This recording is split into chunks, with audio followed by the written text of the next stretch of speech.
माओवादी मंदिर पर ब्राह्मणों का कभी कब्जा नहीं रहा। अखिल भारतीय भिक्षु महासंघ के राष्ट्रीय अध्यक्ष भिक्षु आनंद ने लगाया आरोप, कहा कुछ लोग आंदोलन के नाम पर देश की जनता को कर रहे हैं भ्रमित। बोध गया के माओवादी मंदिर पर ब्राह्मणों का कभी कब्जा नहीं रहा। शुरू में यह महंत घमंडी गिरी के संरक्षण में रहा।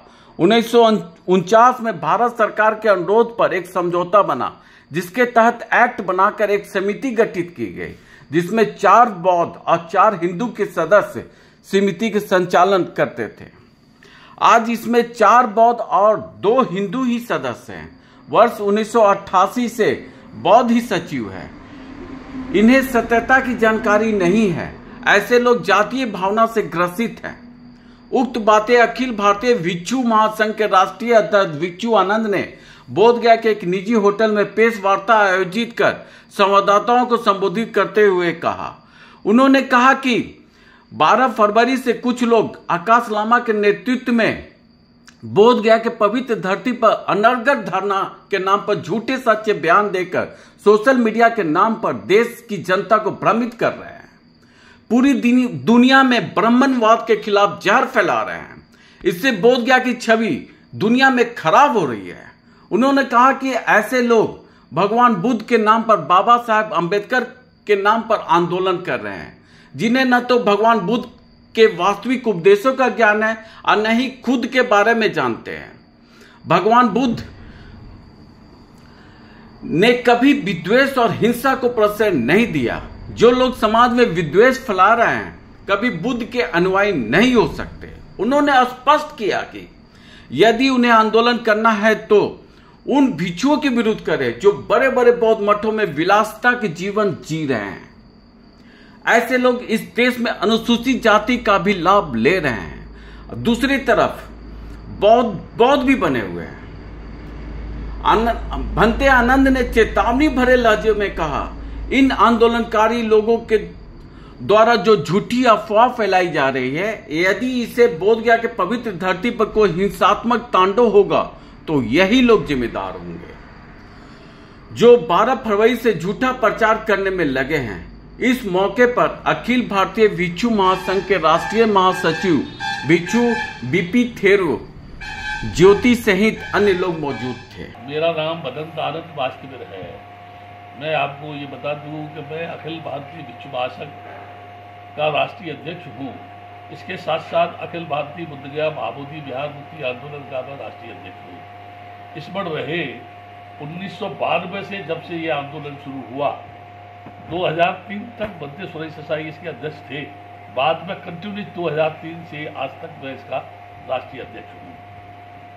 ये प्रेस कॉन्फ्रेंस बुलाने का मेरा मकसद सिर्फ ये है कि 12 फरवरी 2025 से कुछ लोग आकाश लामा के नेतृत्व में बोध गया की पवित्र धरती पर अनर्गल धरना के नाम पर झूठे साचे बयान देकर के सोशल मीडिया के माध्यम से देश की जनता को भ्रमित कर रहे हैं।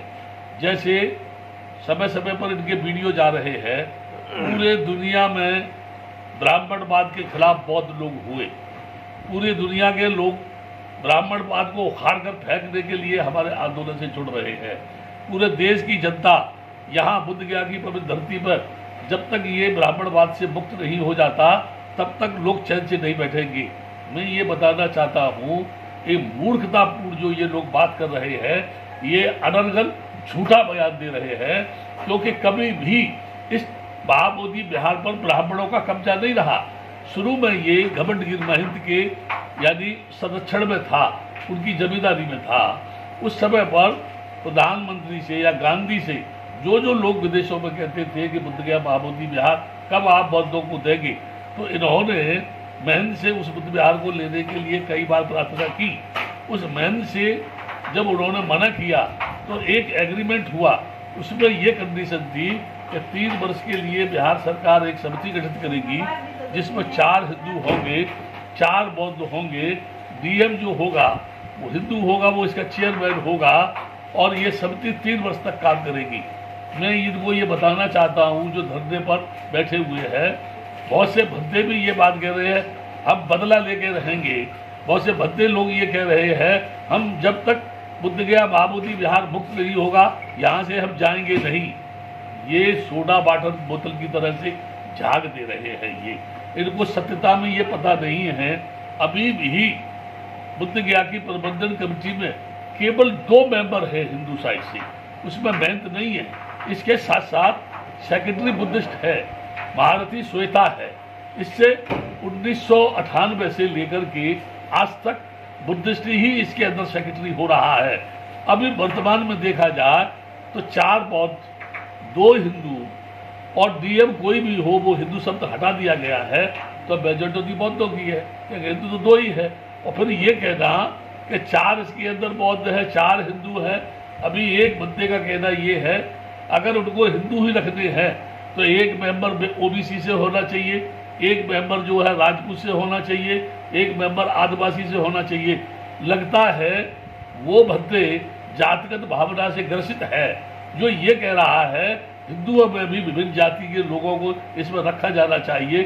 लगता है इन जो धरने पर बैठे हुए लोग हैं उनकी मांग के विरुद्ध ही वो आवाज उठा रहा है, क्योंकि एक तरफ ये कहना कि पूरा प्रबंधन पौधों के हाथ में चाहिए, दूसरी तरफ ये कहना कि उनके अंदर विभिन्न जाति के लोग हिंदू साइड से रहे। यहाँ तक कि एक बंदे का कहना ये है कि जितने भी मंदिर हैं भारत की धरती पर, हिंदू मंदिर है या राम का मंदिर है अयोध्या में, उसके ट्रस्ट में भिक्षुओं को भी भागीदारी देनी चाहिए। तो मतलब ये है आप उनसे भागीदारी चाहते हैं, दूसरी तरफ आप कहते हैं कि ये बौद्धों को दे नहीं रहे, बौद्धों पर अत्याचार कर रहे हैं। मैं ये कहता हूँ सही माने में पहले हम बोधगया प्रबंधन एक्ट का अध्ययन करें, उसके बाद में उसके पूरे इतिहास को जानें, वर्तमान में क्या पोजीशन है उसको समझें, उसके बाद कोई आवाज उठाएं।